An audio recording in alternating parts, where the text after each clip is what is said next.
Arthur Stanley Wint was a Jamaican Royal Air Force pilot during the Second World War, sprinter, physician, and later High Commissioner to the United Kingdom. Known for his towering 6 feet 5-inch frame and modest demeanor, he earned the nickname the Gentle Giant. Now we're going to speak a little bit about his background, his great accomplishments that put Jamaica on the map, and the secret he tried to hide from his family. Arthur Stanley Wint was born on May 25, 1920, in the rural village of Plowden, located in the parish of Manchester, Jamaica. Now, Plowden, a quiet and modest community, was typical of rural Jamaican life in the early 20th century, characterized by agricultural livelihoods and close-knit families. At this time, Jamaica was still a British colony, with its people navigating the complexity of colonial rule and striving for greater recognition and independence. Now, Arthur was born into a family that valued hard work and education. From a young age, his athletic power was evident.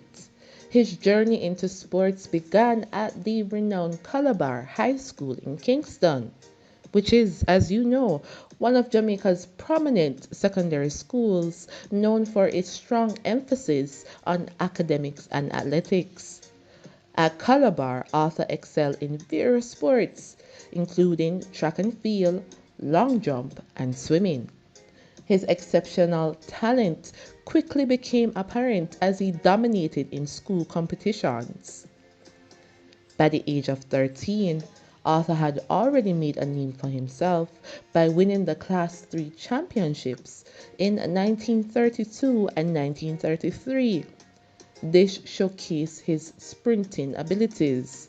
His natural athleticism and dedication led him to become recognized as Jamaica's Champion Boy Athlete in 1937, a significant accolade that highlighted his potential and on national stage. In 1938, just shy of his 18th birthday, Arthur Wint achieved a remarkable feat by winning gold in the 800 meters at the Central American and Caribbean Games held in Panama. His winning time of 1:56.3 not only earned him a gold medal, but also marked him as a rising star in athletics. Additionally, he secured a bronze medal in the 400-meter hurdles at the same games, further establishing his versatility and talent in track and field events.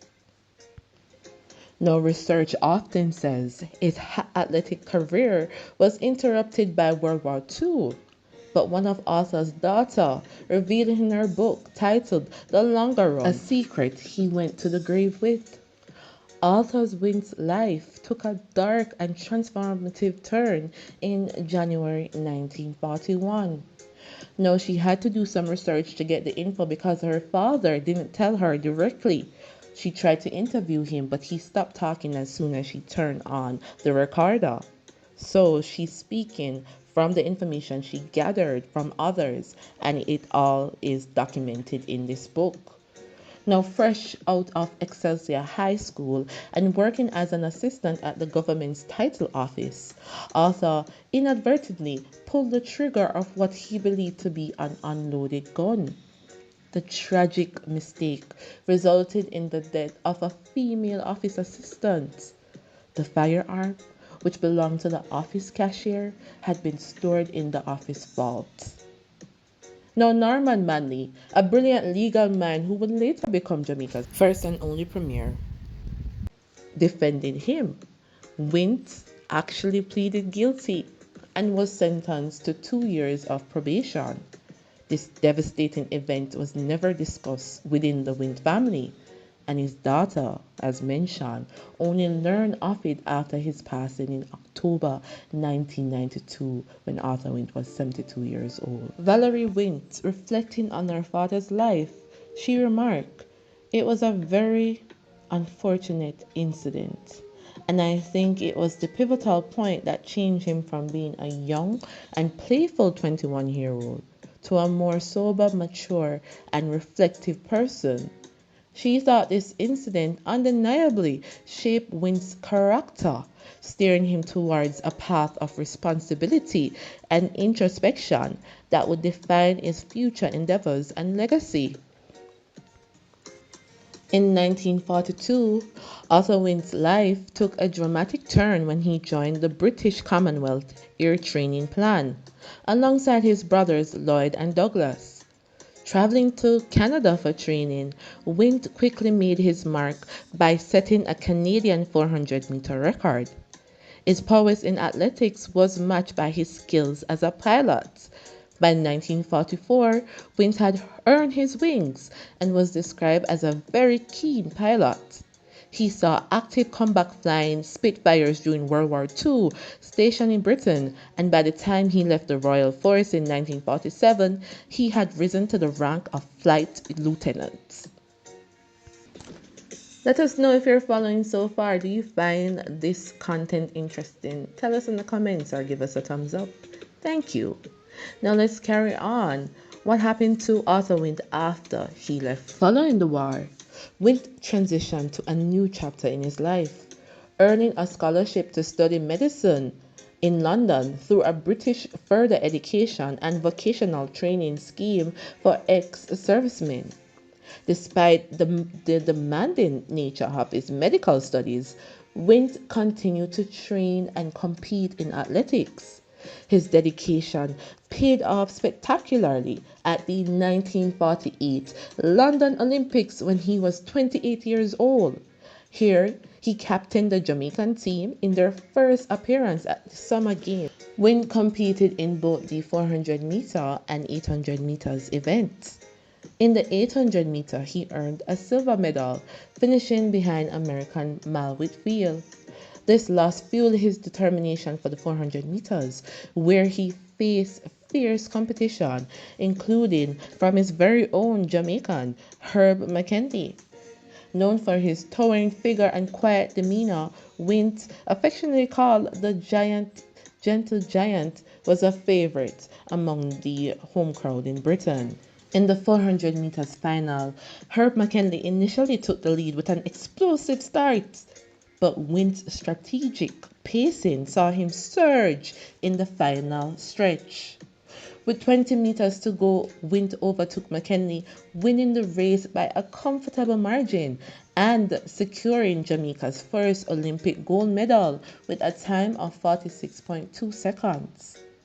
This historic victory not only marked a significant milestone for Jamaican athletics, but also underscored Wint's exceptional talent and resilience. A potential second goal was thwarted by misfortune in the 4x400 meter relay. During the third leg of the race, Wint pulled a muscle, forcing the Jamaican team to withdraw.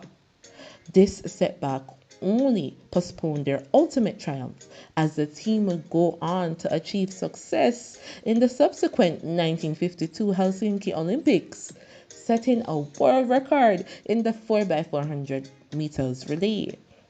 However, it was Wint's 1948 gold medal that laid the foundation for Jamaica's great legacy in track and field, which many athletes recognize today. Arthur Wint's journey, however, was far from limited to the track.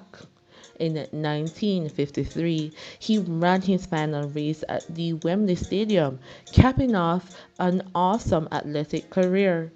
That same year, he completed his medical studies, graduating as a qualified doctor. His transition from athlete to physician was seamless, and in 1954, Queen Elizabeth II recognized his contributions by making a member of the Order of the British Empire. So he was made a member of the Order of the British Empire, MBE. In 1955, Arthur Wint returned to Jamaica, where he settled in the Anhova parish. There he became the only resident doctor serving the community with dedication and compassion, which many people sing of today. His medical career in Jamaica was distinguished by his commitment to improving healthcare access in a rural setting, making a significant impact on the lives of his patients. Wint's service to his country extended beyond medicine. In 1973, he was awarded the Jamaica Order of Distinction for his contributions to charities and schools. The following year, he embarked on a diplomatic career as Jamaica's High Commissioner to Britain, a role he held from 1974 to 1978. During this period, he also served as ambassador to Sweden and Denmark, representing Jamaica with the same grace and dedication he had shown on the track. After his diplomatic service, Wint returned to Jamaica in 1978 and continued his medical practice at Linstead Hospital as a senior medical officer and surgeon until his retirement in 1985. His career, marked by excellence in both athletics and medicine, left an unforgettable mark on those he served and inspired. Arthur Wint's legacy is celebrated through numerous accolades. He was inducted into the Black Athletes Hall of Fame in the United States in 1977, the Jamaican Sports Hall of Fame in 1989, and the Central American and Caribbean Athletic Confederation Hall of Fame in 2003. A road in Kingston, Jamaica bears his name, a fitting tribute to a man who ran past the hospital on his way to the National Stadium, symbolizing his dual commitment to health and sports. Michael Manley, former Prime Minister of Jamaica, eloquently summarized Wint's significance. He stated, "The single most important element to the influence of Arthur on my generation was the sense of Jamaica, the Caribbean, as a great center of potential excellence. We were, comparatively speaking, a tiny part of the world with a very small population. But here we are, producing people who were running world records, Olympic records, who were taking on the best at the highest level and winning." Now, Arthur Wint's story is one of resilience, excellence, and unwavering dedication. His contribution as an athlete, doctor, and diplomat continue to inspire future generations, reminding us of the extraordinary potential within each of us to make a lasting difference in the world. Wint died on Heroes Day in Linstead, aged 72, on October 19, 1992. His funeral was attended by hundreds of people, including the Jamaican Prime Minister. In 2012, a blue heritage plaque was unveiled at the 2022 Philly Beach Gardens in Earl's Court, London, where he lived while studying medicine. At the same event, his daughter launched her book about him, titled Longer Run. Quite the life and quite the story, and we're just sharing a little bit of his story. Summarize. What do you think of what we stated here? There's so much more to Arthur Wint the man that we probably will do in another video upon doing more and more research to put this script together. We found dynamic information about him as a person, as a doctor, as a father, as a sprinter, and more. And we'll probably save that for another video. We encourage you to read his daughter's book, Valerie Wint, and his other daughter, Colleen Wint. They both wrote books, and you can find them on Amazon. And that's it for now. We hope you continue to subscribe, comment, like, share, build our community as we continue to serve you. All right, that's it. Have a blessed one. Chat and pretty soon.